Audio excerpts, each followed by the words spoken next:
waat ci jàmm. Voilà donc loolu lañ leen di yéen. C'est ça Amine jërëjëf Khalil te accident yi aussi yem fi parce qu'on compte déjà 75 accidents avec 5 morts au compteur donc ñu ngi ñaan mu yem fa ñu ne ci yoon bi yëpp suñu borom sàmm leen ñu dem ci jàmm dellu si ci jàmm te fekkaat jàmm fi ñu jógee alors Khalil ni ma ko waxee ginnaaw sa ginnaaw premier ministre présenté na fi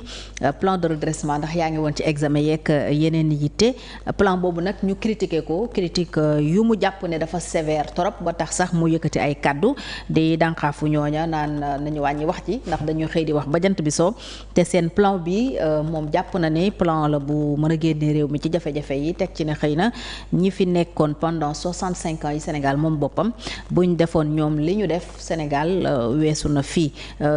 ci li nga jot xam ci plan bi jàpp nga effectivement ne mën na faj jafe-jafe yi askan wu Sénégal waxtu bi. waaw soxna Fatou donc d'abord li ñu war a comprendre mooy que aujourd'hui lii benn plan de redressement la. benn plan de redressement économique et social bi nga xam ne nii jàngat nañ ko ba teg ko parce que aussi dafa am ci benn situation économique bu mu ñu fekk donc ñu dawal tuuti xam ni que vraiment tey jii il faudrait que ñu redresser d'abord la pente avant que ñuy mën a dem ci leneen ak leneen. donc loolu dafa jiitu. tey jii ñu commencé ko d'abord ci comment on appelle ça agenda national de transformation bi nga xam ne décliné nañ ko à l'horizon 2050. donc bañ ci jógee aussi ñu def ci benn master plan après def ci benn plan quinquennal bi nga xam ne nii tey jii mooy stratégie nationale de développement. ci 5 ans yi donc de 2024 à 2029. donc aujourd'hui gouvernement bi jànkoonteeg ay problèmes. surtout par rapport ak finances publiques yi nga xam ni nee nañ aujourd'hui am na benn dette cachée bi nga xam ni dem nañ ba FMI reconnaître ko. voilà mu ngi tourner autour de plus de 7 milliards de dollars. donc mu nekk benn bor bi nga xam ne nii vraiment bor boobu takku na ëpp na. donc nga xam ni mu ngi ci ndoddu sénégalais yi nga xam ne nii. yëguñu tinuñu alors que tey jii c'est le peuple qui est souverain. aujourd'hui tey jii endettement bi nga xam ne nii état war na ko mën a def il faudrait que mu jaar assemblée nationale autorisé ko ñu permettre que déficit bi ñu mun ko dem lebi donc du moment où loolu amu ci rek c'est-à-dire que nëbb nañ ko askan bi nga xam ne nii déjà mooy ki habilité par ses représentants tey jii pour mën a wax peut-être le président de la République mu délégué ay pouvoir am le ministre comment on appelle ça des finances mu mën a dem sur le marché financier dem def ay bor donc peuple bi yëgu ko peuple bi xamu ko te donc loolu man sax dama jàpp ni peuple bu yëgul tinul xamul donc warul la fay bor boobu man sama conception des choses la maintenant l'État am na nu muy fonctionner peut-être am na ci yeneen dëkk yoo xam ne dañoo bañ a fay seeni bor tey boo demee dans le cadre de l'Amérique latine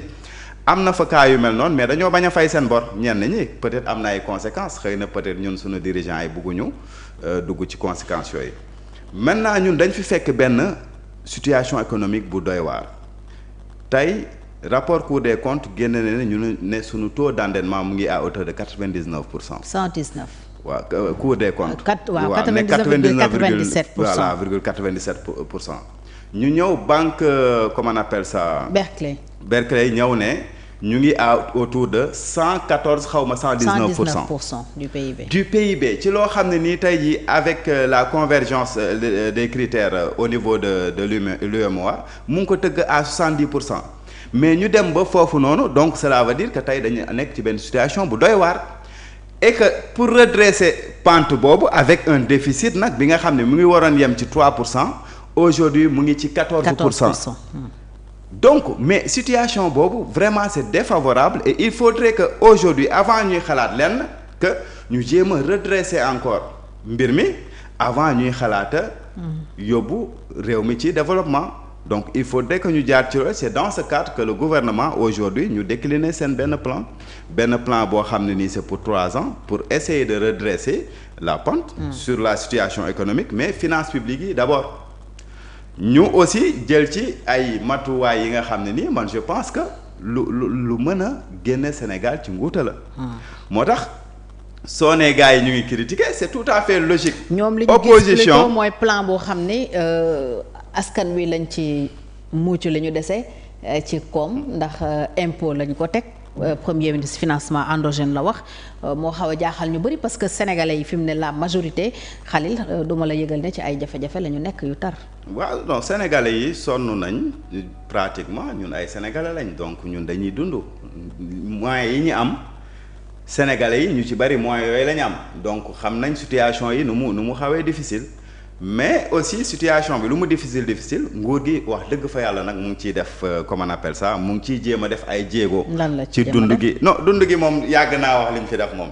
au moins suukar fi ñu ko fekk wàcce nañ ko loolu on est d'accord ceeb fi ñu ko fekkoon wàcce nañ ko. ceeb teggi nañu taxe 10%. waaw non mais c'est parce que au niveau international prix yi foofu dafa chuté waat. donc même bu ñu tegee taxe bi nga xam ne nii pour oyofal sénégalais yi la je pense que loolu du tax prix bi yéegaat te lu tax gouvernement def ko loolu dafay mel ni que tey jii ñi indi ceeb bi mooy opérateur économique yi donc bu ñu ci bàyyee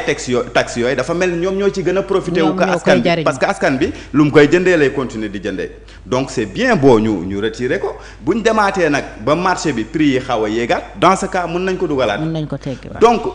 def nañ ci ay jéego ci fànn yu baree bari. maintenant am na ci yenn côté yoo xam ne sooxe na. loolu aussi duñ ko bañ. mais ñoom buñ nee dañu ñëw teg plan bi pour muucu askan beeg yu demee noonu. mais c'est parce que xëy na ñoom dañoo liirul plan bi. parce que tey bu ñu liiroon plan bi au fond ba pare jéem ko analyser de manière objective ba pare bañ a critiquer pour critiquer critique dafay objectif boo paree say critique nga apporter quelque chose li nga xam ne nii xëy na moo gën liñ fi def. mais yow tu n'apportes absolument rien mais tey da ngay toog fu la neex nga critiquer lii baaxul loolu kay ñëpp mën nañ ko. maintenant lan moo baaxul ci kii bi nee nañ ci askan bi lañ koy jëlee man je suis pas d'accord parce que est-ce que tey dañ ne yokk nañ par exemple l'impôt sur le revenu amul est-ce que yokk nañ tey ji taxe sur la valeur ajoutée sur les produits est-ce que loolu am na fi amul donc ci naka lañ ko yokkee ci askan bi loolu waroon nañ ñu ko wax ñoom opposition bi li ñu def kay mel ni par exemple ci transfert d'argent yi bu ñu yokkee li ñuy jël ci ñoom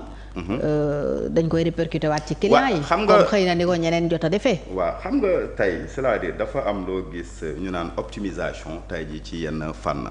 ci yenn kii yu bari c'est-à-dire tey di nga gis ni que fii mën naa fi jëlee dara.